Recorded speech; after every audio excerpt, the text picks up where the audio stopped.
přestávka, Kubo si říkal u startovního čísla 45. Dobře.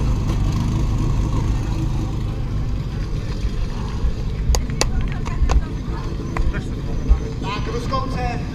Poslední slovenský manšaft tady na půdě dřevovleku Národní podnik v roce 2015. Závodníci, na místa připravte se.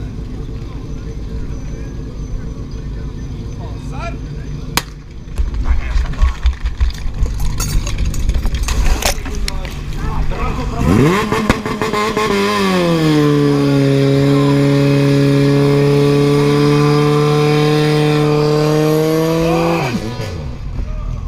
Bohužel.